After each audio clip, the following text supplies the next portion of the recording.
नमस्कार दोस्तों, omniscient channel में आपका स्वागत है। और आज आप इस वीडियो में ओमनीसेंट इंग्लिश के साथ 442वें दिन के क्लास को देख रहे हैं, जो कि बहुत ही महत्वपूर्ण है दोस्तों, क्योंकि फ्रेज का जो वीडियोस है जो कि बहुत ही इंपॉर्टेंट है आपके लिए। और देखिए, इस वीडियो में मैं आपसे फ्रेज के ऊपर बात करने वाला हूँ। अब बस मात्र 2-3 क्लास ही है फ्रेज का बचा हुआ, और बहुत ही इम्पॉर्टेंट है ये फ्रेज दोस्तों, क्योंकि अगर ऐसे फ्रेजेज आप जानते हैं तो कहीं ना कहीं जो है आप हर तरह से आपको लिखने पढ़ने में जो है समझ बढ़ेगी। दोस्तों आइए शुरू करते हैं, लेकिन उससे पहले मैं आपको बोलना चाहता हूं कि देखिए, अगर आपको पढ़ने में अभी भी दिक्कत हो रही है, बोलने में परेशानी हो रही है या लिखने से कोई समस्या है, तो आप हमारा सीरीज जिसका नाम ओमनीसेंट इंग्लिश है के साथ डे 1 से जोड़िए। दोस्तों कहा जाए तो 550 से अधिक वीडियो सिर्फ ओमनीसेंट इंग्लिश के तहत ही है इस चैनल में। तो दोस्तों बहुत ही इंपॉर्टेंट है, और अगर आप नए हैं तो चैनल को जो है सब्सक्राइब कर लीजिएगा, घंटी को दबाए आने वाली वीडियो के लिए वीडियो को लाइक और शेयर जरूर कीजिएगा। तो बस आपको करना इतना है, अगर डे 1 से वीडियो देखना चाहते तो ओमनीसेंट इंग्लिश यूट्यूब को सर्च में टाइप कीजिए या माइक पे बोलिए, सारे वीडियो के लिंक मिलेंगे, या इसी वीडियो के नीचे टाइप करके डिस्क्रिप्शन के लिए वहाँ से सारे वीडियो के लिंक आपको मिल जाएंगे। दोस्तों राइटिंग स्किल की बात की जाए या स्पोकन स्किल की, देखिए सबसे जरूरी क्या होता है, सबसे जरूरी होता है कि वर्ड मीनिंग। अगर आपको वर्ड मीनिंग ही नहीं पता रहे या वर्ड का स्पेलिंग ही नहीं पता रहे तो कैसे, जैसे कि मैंने देखा है कई बार जो है लोग नेम भी नहीं लिख पा रहे हैं। जी हाँ दोस्तों, नेम भी नहीं लिख पा रहे हैं। ऐसा कारण क्या है, वो लिखना ही नहीं चाह रहे हैं कि भाई कैसे लिखें। देखिए पता है कि नेम इसी में कुछ उलट पुलट है, तो गलत है। तो देखिए, तो चलिए हो क्या रहा है कि जो अल्फ़ाबेट है उसका सही उपयोग, सही यूज़, सही स्थान पे यूज़ नहीं कर पाए, जिसकी वजह से वो सही नहीं लिख पा रहे। हालांकि वो सुनते हैं नेम, माय नेम इज़ ये, माय नेम इज़ मतलब कुछ ना कुछ तो बोलते ही हैं, लेकिन गलती होता है। अब बताइए ये नेम में क्या प्रॉब्लम है। ये नेम लिखते समय बस इतना ही तो करना था, NA, ठीक है, NAME, ठीक है। तो यानी कि जस्ट उल्टा कर दिया गया था, जो कि मैंने बताया आपको। तो स्पेलिंग भी याद होना चाहिए, और जब बोलते हैं तो बोलने में तो कोई स्पेलिंग की आवश्यकता नहीं है, तो लिखने में होती है, तो याद रखना जरूरी है स्पेलिंग। तो आइए सब कुछ सीखेंगे विथ इजी स्टेप। और देखिए हमारा जो कि फ्रेज का एक क्लास है, तो फ्रेजेस का कुछ ही क्लास बचे हुए हैं जो कि वर्ब से रिलेटेड है। जी हाँ दोस्तों, वर्ब से रिलेटेड है, और ऐसे में आपको कुछ सीखना है तो अच्छे से सीख लें, क्योंकि बार बार इस तरह के वीडियोज़ आपके सामने नहीं आने वाला। तो आज आया है तो आप देखिए जरूर अंत तक वीडियो को। तो आइए शुरू करते हैं। पहला फ्रेज हमारा देखते हैं जो कि वर्ब से रिलेटेड है, लेकिन फिर भी मैं आपको कुछ और बात बता देना चाहता हूँ यहाँ पर कि डेली यूज वर्ड्स। देखिए अगर आप टेक्स्ट पढ़ते हैं तो आपको कई तरह के वर्ड्स मिलते हैं, लेकिन आपको ये नहीं पता चलता है कि कौन कैसा वर्ड्स है, कौन कितना मतलब कि इसेंशियल है आपके लिए, कौन कितना कहा जाए कि इम्पोर्टेंट है आपके लिए। तो ये जान लीजिए कि जब आप टेक्स्ट पढ़ते हैं, इंग्लिश का मान लीजिए न्यूज़पेपर पढ़ते हैं या कहीं कुछ लिखा पढ़ते हैं, तो कुछ वर्ड्स ऐसे होते हैं जो कि डेली यूज़ होते हैं, यानी कि डेली यूज वर्ड्स, जैसे बेसिक वर्ड ही बोलते हैं। और डेली यूज वर्ड्स हमेशा अच्छी तरह से आपको याद होना चाहिए, ताकि आप जो नॉर्मल है, कॉमन बात है, वो तो कम से कम लिख बोल लें। तो जिसे हिंदी में दैनिक भाषा दिनचर्या से रिलेटेड वर्ड्स बोलेंगे। अब देखिए वर्ड्स, अगर अधिक से अधिक सेंटेंस को लिखना चाह रहे हैं, बहुत सारे तरह सेंटेंस बनाना चाह रहे हैं, बोलना चाह रहे हैं, तो आपको वर्ब याद होना चाहिए। वर्ब भी दो तरह का होता है, एक तो ऑक्सिलरी वर्ब होता है, दूसरा जो होता है प्रिंसिपल वर्ब। यानी ऑक्सिलरी वर्ब में जो होता है उसे इज, एम, ठीक है, आर, वाज, वेयर वगैरह होते हैं। और प्रिंसिपल वर्ब में जो है गो, कम, डांस वगैरह को क्या बोलते हैं, प्रिंसिपल वर्ब बोलते हैं, यानी कि क्रियाएं। तो दो तरह की सहायक क्रिया और प्रधान क्रिया होती है। इसके ऊपर भी बहुत सारे वीडियो आ चुके हैं, एक लिस्ट है, उसको याद करना आपको बहुत ज़रूरी होगा, तभी आप कॉमन वर्ब जो कि रोज़ यूज़ करके जा रहे हैं आपको आएंगे बोलने। उसके बाद ये फ्रेजेस की वीडियो चल रही है, तो ये फ्रेज जो यानी हिंदी में इसको फ्रेज को वाक्यांश बोलते हैं, और वाक्यांश जो है ये वर्ब से रिलेटेड है। यानी तो वर्ब से रिलेटेड, यानी कि सब्जेक्ट के बाद ये फ्रेज आएगा जो कि वर्ब के रूप में ही रहेगा, और कुछ इसमें परिवर्तन करके आप तरह तरह से जो है बना सकते हैं सेंटेंस को। उसके बाद देखिए ईडियम्स की बात करते हैं, यानी मुहावरे। तो मुहावरे से रिलेटेड भी बहुत सारे वर्ड्स हैं। और इसके बाद जो हमारा जो फ्रेजेस क्लास चलने वाला है, तो उसके बाद फिर से एक बार जो ईडियम्स के ऊपर बहुत सारे क्लासेस चलने वाले। तो रेगुलर वे में आप दोस्तों इसे कॉपी पे नोट करते चलें, लिखते चलें, जैसा मैं बताता हूँ वीडियोज़ में वैसा करते चलें। तो आप आइए, इसके बाद देखिए एक प्रोवर्ब्स होता है, तो प्रोवर्ब्स के भी वीडियोस आ चुके हैं, तो इसे भी याद करना बहुत ही ज़रूरी है। तो चलिए पहला फ्रेज देखते हैं दोस्तों। तो देखिए फ्रेज है हमारा टू नीप इन द वर्ड, टू नीप इन द वर्ड। और हिंदी की बात की जाए तो प्रारंभ में ही किसी बुराई को नष्ट कर देना। जैसे दोस्तों कभी भी किसी के मन में बुराई उपजता है या कोई बुराई, जो कि आप देखने में आए या नहीं देखने में आए, यानी ज्ञान का ज्ञान की बात की जाए तो प्रारंभ में उसकी किसी बुराई को नष्ट कर देते हैं, वो खुद ब खुद ऐसा लोग करते हैं। अब देखिए एग्जाम्पल की बात की जाए तो the young child is learning to steal, एक सेंटेंस यहाँ है। दूसरा the evil must be nipped in the word. अब देखिए निप है तो निप ये तो है प्रेजेंट में, यहाँ निप्ड लिख दिया, ये है हमारा पास्ट में, तो यहाँ से लेके यहाँ तक जो है हमारा फ्रेज है, यानी प्रारंभ में ही किसी बुराई को नष्ट कर देना। तो हिंदी से समझते हैं और इसको अच्छी तरह से देखिए, वह छोटा बच्चा चोरी करना सीख रहा है। The young child is learning to steal, steal means चोरी करना, छोटा बच्चा जो है चोरी करना सीख रहा है। इस the evil must be nipped in the word, यानी कि इस बुराई को प्रारंभ में ही नष्ट कर देना चाहिए। जी हाँ दोस्तों, निप्ड इन द वर्ड का मतलब प्रारंभ में किसी बुराई को जो है नष्ट कर देना।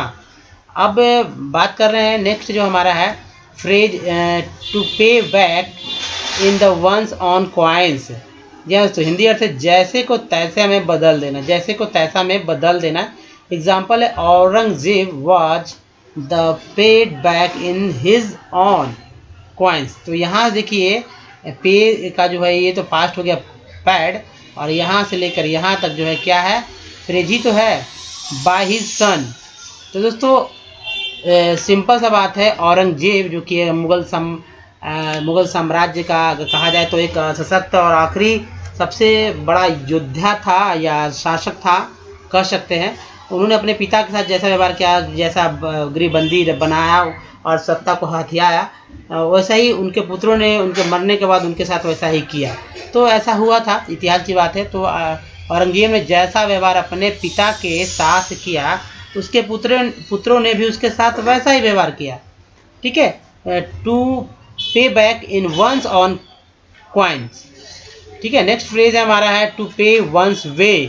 यानी तो टू पे वंस टू एक्चुअली पे वंस वे याद रखना, वे की जगह कोई ऑब्जेक्टिव रख देना है। जैसे आप देखिए काम चला लेना। एग्जाम्पल है तो the merchant is now solvent, and यहाँ पर मर्चेंट की जगह आप ही लगा सकते हैं, यहाँ पर साइलेंट रखा गया है तो आप ही समझिए। ही इज नाउ पेइंग, तो पे जो है ये प्रेजेंट में, इसका देखिए ये बनाया गया है कंटिन्यूस आगे पेइंग कर दिया गया, वंस की जगह ही जा गया, पेइंग हिज वे, यानी कि दोस्तों सौदागर, मर्चेंट में सौदागर, और सौदागर अब ऋण मुक्त हो गया है और वह अपना काम चला लेता है। ठीक है, ऋण लेने की कोई ज़रूरत नहीं है, तो अच्छी बात है दोस्तों। अब नेक्स्ट हमारा देखिए फ्रेज है वो है to play ducks and drakes with. Hindi अर्थ है मूर्खता के साथ द्रव्य बर्बाद करना, यानी कि बहुत ही मूर्खता रूप से जो अपना पैसे को जो है, द्रव्य मैंने पैसा रुपया की बात की जा रही है यहाँ पर, बर्बाद करना। एग्जाम्पल है दोस्तों द रेकलेस यूथ प्लेड, ठीक है, ducks and drakes with his father's fortune. तो ये हमारा देखिए प्ले का जो है प्लेड हो गया है, और यहाँ से लेकर यहाँ तक जो है फ्रेज ही तो है। अब ये देखिए सब्जेक्ट है, रेकलेस यूथ के बाद जो सब्जेक्ट जो था उसके बाद प्लेड क्या हो गया, वर्ब है, और इसी के जो कि वर्ब जो कि फ्रेज से रिलेटेड है, तो ये वर्ब भी है और ये फ्रेज भी है, इसके साथ और भी वर्ड्स मिलके। तो दोस्तों कुछ बात मैं हमेशा बोलता हूँ कि फ्रेज वैसे होते हैं जिसको देखने में तो लगेगा कि भाई इसका हिंदी कुछ और होना चाहिए, लेकिन जस्ट हिंदी अपोजिट हो जाता है। अब जैसे प्ले मीन्स खेलना होता है, डक मीन्स क्या होता है आप तो समझ रहे हैं, डक और ड्रेक्स का मतलब। तो कहीं ना कहीं हिंदी देखिए मूर्खता के साथ द्रव्य बर्बाद करना होता है। हिंदी इसका देखते हैं the reckless youth played ducks and drakes with his father fortune, यानी उच्छृंखल युवक ने, ठीक है, पिता की संपत्ति बर्बाद कर डाली। चलिए नेक्स्ट देखते हैं, और देखिए फ्रेज हमारा नेक्स्ट है टू पे फास्ट एंड लूज। दोस्तों हिंदी अर्थ है धोखा देना। जी हाँ दोस्तों, ऐसे डिसीव मीन्स भी धोखा देना होता है, वो अलग है, लेकिन ये फ्रेज है। दोस्तों एग्जाम्पल है ही प्लेड, जो कि प्ले का ये पास्ट हो, he played fast and loose with him. तो दोस्तों प्ले का प्लेड हो गया है, ये आप समझ रहे होंगे, यहाँ फास्ट विद लूज हो गया, फास्ट एंड लूज, उसने उसे धोखा दिया। नेक्स्ट है फ्रेज हमारा to pocket an insult. Hindi अर्थ है किसी अपमान को सह लेना। एग्जाम्पल है the Japanese insulted, the Japanese जो है insulted Tagore and he pocketed the insult patiently. जी हाँ दोस्तों, पेशेंसली, बहुत लोग पढ़ने में भी दिक्कत होता है, जो उनको पढ़ने में दिक्कत होता है हमारे साथ रिपीट करें कि किस वर्ड को क्या मैं पढ़ रहा हूँ। अब देखिए जापानियों ने टैगोर का अपमान किया, परंतु उन्होंने उस अपमान को धैर्यपूर्वक सह लिया। चलिए नेक्स्ट देखते हैं फ्रेज हमारा है, फ्रेज है नेक्स्ट है to poison to ears off, to poison the ears off, और हिंदी अर्थ है तो कान भरना। जी हाँ तो बोलते हैं ना कान भर दिया, तो कान भरना का एग्जाम्पल है some friends poisoned. Some friends, देखिए पॉइजन का ही यहाँ पास्ट बना है, पॉइजनड हो गया है। Some friend poisoned the ears off, ears off, ठीक है। माई फादर अगेंस्ट मी, यानी कुछ मित्रों ने मेरे विरुद्ध मेरे पिता के कान भरे, कुछ मित्रों ने मेरे विरुद्ध पिता के कान भरे। नेक्स्ट है फ्रेज हमारा to put on, to put on into, to put on into यानी पुट ऑन इनटू, हिंदी अर्थ है तो समाप्त कर देना। जी हाँ दोस्तों समाप्त कर देना।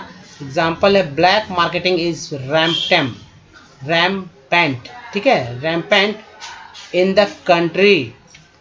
हिंदी अर्थ देश में चोर बाजारी व्याप्त है और इसकी शीघ्र इसे समाप्त कर देना चाहिए। चलिए नेक्स्ट देखते हैं। तो नेक्स्ट हमारा है फ्रेज ये है टू रेन कैट, देखिए rain cats and dog, rain cats and dog यही तो यूज होता है। हिंदी अर्थ है मूसलाधार वर्षा होना, मूसलाधार बारिश होना, घोर बारिश होना। देखिए लास्ट नाइट इट रेन्ड, अब ऐसा बोलते हैं मतलब घोर बारिश हुआ, मान लीजिए बोलना किसी को, तो भाई बोलेंगे last night it rained the rained cats and dog, यानी कैट्स एंड डॉग बोलिएगा तो मूसलाधार बारिश हुआ, इट रेन्ड मतलब वही होगा। अब देखिए रेन तो है ही, रेन का पास्ट हो गया रेन्ड, तो ये याद रखिएगा गत रात्रि यानी पिछले रात घोर मूसलाधार बारिश वर्षा हुई, बारिश हुआ। Last night it rained cats and dogs, तो cats rained cats and dogs का मतलब समझ रहे हैं आप। फ्रेज है टू स्पीक वॉल्यूम्स, हिंदी अर्थ है अमित अर्थ रखना, अमित अर्थ रखना। एग्जाम्पल है the silence of Narendra Modi at that moment spoke volumes, यानी कि नरेंद्र मोदी का उस अवसर पर चुप रहना अमित अर्थ रखता था। चलिए नेक्स्ट है तो फ्रेज हमारा the steer clear of, Hindi अर्थ है पार कर जाना, नदी जैसे पार कर जाते हैं ना। तो एग्जाम्पल देखिए ही, अब इसी का पास्ट बना दिया गया, पास्ट प्रेजेंट भी रख सकते हैं, कोई बड़ी बात नहीं है, कुछ भी बना सकते हैं। तो he steered clear of all his difficulties, इसका मतलब हुआ कि दोस्तों कि वह सभी कठिनाइयों को पार कर गया या कर जाता है। तो अगर बोलना है वह पकड़ जाता है तो ही स्टीयर्स, यहाँ एस लगा देंगे, ही स्टीयर लिख देंगे, he steers clear of all his difficulties, यानी कि वह सभी कठिनाई को पार कर जाता है। नेक्स्ट है हमारा फ्रेज वो है to strike a bargain, Hindi अर्थ है तो सौदा पटाना। जी हाँ दोस्तों सौदा पटाना, और एग्जाम्पल है the bargain was struck, the bargain was struck and I purchased the horse, Hindi अर्थ है सौदा पटा तब मैंने घोड़ा खरीदा। बार्गेन वाज स्ट्रक, तो स्ट्राइक का हो गया या past struck, and I purchase the horse. तो नेक्स्ट हमारा है सब एक साथ देख लीजिए। नेक्स्ट तो यहाँ पर नहीं है, वहीं तक, ताकि समय कम से कम लगे आपका। आप देखिए लिख लीजिए कॉपी पे, इसे ज़्यादा अच्छा रहेगा। Pay back in once on his coins, जैसे को तैसे में बदल देना। नेक्स्ट है पे वंस वे, जल्दी करना। Play ducks and drags with, मूर्खता के साथ द्रव्य यानी पैसा बर्बाद करना होता ना, मूर्खता के साथ द्रव्य और द्रव्य बर्बाद करना, तो बहुत ही सावधान, अपने पैसे को बहुत ही सावधानी से खर्च करें। प्ले फास्ट एंड लूज, धोखा देना दोस्तों। नेक्स्ट है पॉक्ड इनटू इंसल्ट, किसी अपमान को सलाना, यानी अपमान को सलाना। पॉइजन द ईयर ऑफ, कान भरना, ये बहुत इंपॉर्टेंट है। Poison of ears off, put on into, समाप्त कर देना, पुट ऑन इनटू, समाप्त कर देना। नेक्स्ट है रेन कैट्स एंड डॉग्स, मूसलाधार वर्षा होना। स्पीक वॉल्यूम्स, अमित अर्थ रखना। उसका देखिए स्टीयर क्लियर ऑफ, पार कर जाना। और स्टायर बार्गेन, सौदा पटाना, पटना एक्चुअली होगा, तो पटाना लिख लीजिए। पटाना, सौदा पटाना होता है ना, सौदा पट गया भाई, तो ये सौदा पटाना, थोड़ा सा यहाँ पर ये आकार यहाँ आ जाएगा, सौदा पटाना। तो दोस्तों ये इसे नोट कीजिए, तो फिर से मैं फ्रीज कर देता हूँ ताकि आप अच्छे से देख सकें। तो अब क्या करना है कि वीडियोस को पॉज कर दीजिए और यहाँ से सब कॉपी पे अपने लिख लीजिए दोस्तों, ठीक है दोस्तों। तो इस वीडियो में ही तक है, तो दोस्तों इस वीडियो में ही तक है। और अगर वीडियो अच्छा लगे तो प्लीज़ लाइक कीजिए, शेयर कीजिए। कुछ अगर समस्या हो रही है तो उसके लिए क्षमा चाहते हैं हम। और सबसे पहले जरूरी है कि दोस्तों आप नए चैनल को सब्सक्राइब कीजिए, घंटी बजाए आने वाले वीडियो के लिए एक लिंक यहाँ दिया गया है जिससे कि आप हमारे चैनल को सब्सक्राइब कर सकते हैं। कुछ प्रीवियस वीडियो के लिंक यहाँ है और सबसे इंपॉर्टेंट लिंक जो कि यहाँ है यानी कि हमारा प्लेलिस्ट का लिंक है, तो इस पर क्लिक करके आप हमारे वीडियो को डे 1 देख सकते हैं दोस्तों। धन्यवाद, थैंक्स फॉर वॉचिंग, मिलते हैं ध्यान रखें, धन्यवाद दोस्तों।